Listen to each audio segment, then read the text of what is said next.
Hello everyone, welcome to the Lang Focus channel and my name is Paul. Today we'll be answering the question, how are British English and American English different? One of the most commonly asked questions by learners of English.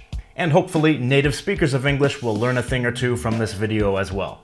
The truth is that both British English and American English have numerous varieties, in other words, various accents and dialects. So for the main part of this video, I'll try to focus on the most standard, non-regional variety of each one. Disclaimer, I'm not American, I'm actually Canadian, but I'm confident that we will someday be Americans after the invasion.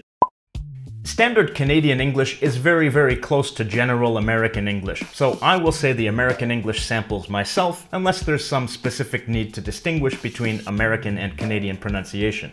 There are several ways in which British English and American English are different: vocabulary, accent, spelling, and grammar.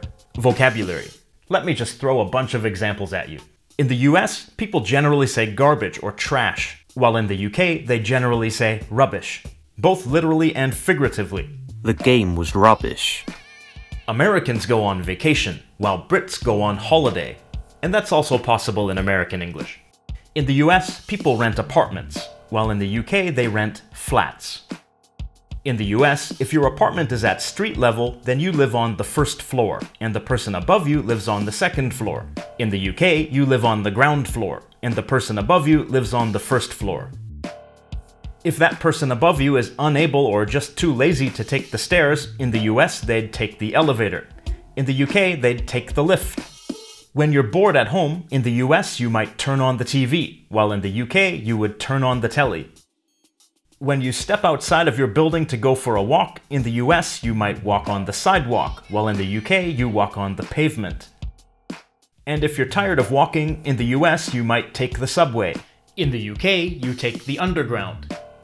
In the US, it's perfectly okay to wear pants when you're riding the subway, but in the UK, you'd better wear some trousers too, because pants means underpants. And specifically women's underpants are sometimes referred to as knickers in the UK. So when someone overreacts to something, in the US you might say, "Don't get your panties in a bunch." But in the UK you would say, "Don't get your knickers in a twist." Paul, how dare you be so crude? Now I can't show this video to my 6-year-old students.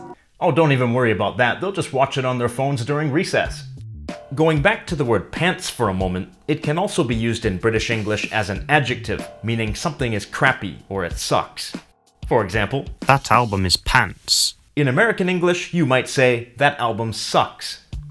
Accent. So for the US, I'll try to focus on general American English, and for the UK, I'll try to focus on received pronunciation. These are the accents you're likely to hear on CNN and the BBC, respectively. R sounds. American English is rhotic, meaning that R sounds are always clearly pronounced. British English is non-rhotic, meaning that the R sound is not pronounced unless it's followed by a vowel sound. Listen to the difference. My father's in the car. My father's in the car. Let's focus on two words. Father. Father. Car. Car. Notice that the final R sound is not pronounced in British English. Father ends in a simple schwa vowel, like father. And in car, the vowel sound is lengthened in place of the R sound. Car. Now, the thing about British non-rhotic accents that I find pretty wild is something called the intrusive R. That means that people sometimes add an R sound to a word that doesn't actually have one if it's followed by a vowel in the next word. For example, in the sentence, "I saw a film." In British English, it sometimes sounds like this. "I saw a film." So you can hear that there's an R sound connecting saw and ah. I once had a British on-the-job trainer, and I remember she said, "Hello, my name is Paula and I'll be your trainer today." I remember thinking, "Paula? What? You can't say your own name?" But it wasn't just her, that was the intrusive R. T sounds. In British English, and again, I must emphasize that I'm talking about the accent referred to as received pronunciation, T sounds are pronounced as hard Ts, in other words, voiceless T sounds. In the US, they sometimes sound like D, an alveolar tap instead of T, an alveolar stop. This normally occurs in an unstressed syllable between two vowel sounds, or between a vowel and a rhotic sound, like an R sound. So in the US, people say butter. In the UK, they say butter. In the US, stop fighting. In the UK, stop fighting. You may have also noticed that the O sound in the word stop was a little different. Which brings me to O sounds. In the word stop, the American O sound is an unrounded vowel, ah, while the British O sound is rounded, aw. Another example, hot. Hot. There's also the O diphthong in the word no. In the UK, No. In the UK, the sound is a schwa followed by an as in put. Show. Show. A sounds. In other words, sounds represented by the letter A. Ah in UK English normally becomes an a sound in American English. For example, in the UK, Half. and in the US, half. Words with a in British English remain pretty similar in American English. In the UK, Cat. and in the US, cat. An exception is a small set of words in which the A is followed by a double R, in which case the vowel is pronounced as eh in the US. In the UK, Marry. in the US, marry. Because of the difference, in the US, marry and Mary sound the same. Carry and carry sound the same. Spelling. American and British spellings are largely the same, but there are a few notable differences. This is in large part because Noah Webster, whom the Webster Dictionary is named after, made an effort to reform English spelling in the 1700s, in order to make the words spelled the way they sounded. This resulted in some spelling changes in American English. Most, but not all, words that end in RE in the UK end in ER in the US. For example, center, theatre, meter, somber. Some words that end in NCE in the UK are spelled with NSE in the US. License, defense, offense. Some words with OU in the UK are spelled with O in the US. Color, favor, honor, labor, etc. The ending ISE became IZE in the US. Organize, apologize. A similar change also occurs in other contexts where the S is voiced. In other words, it makes a Z sound. Analyze, cozy. There are verbs ending with L that take a doubled L in British English when a suffix is added. In American English, there's no double L. Traveled, cancelled, marvelous. If you're wondering how the last one fits in with the others, remember that marvel is a verb, and then an adjectival suffix is added to it. Grammar. There are only very minor grammatical differences between British English and American English. Auxiliary verbs. British people use shall for the future much more than Americans, as well as to ask for advice or an opinion. Some difference in preposition use. In the US, people say on the weekend, but in the UK, they say at the weekend. And in the US, people say different from or different than, but in the UK, they say different from or different to. There are some different past tense forms. For example, in American English, the past tense of the word learn is learned, while in British English, it's more common to say learnt.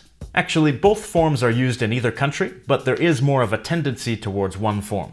This is true for other words like dreamed versus dreamt, burned versus burnt, leaned versus leant, etc. Another example. In the US, the past tense of dive is usually dove. In the UK, it's dived. Maybe the American form developed by analogy with drive and drove. Anyways, differences like these are not consistent, but you'll notice some different past tense forms here and there. Past participles. Sometimes past participles have a different form. The most well-known example is for the verb get. In the US, there's get, got, gotten.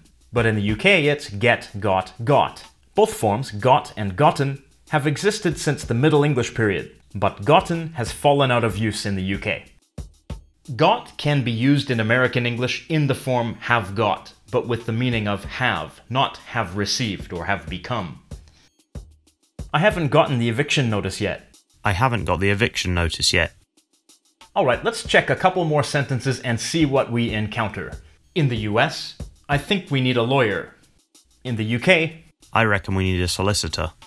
You'll notice that a couple of words here are different. British people often use the word reckon, which means think or suppose.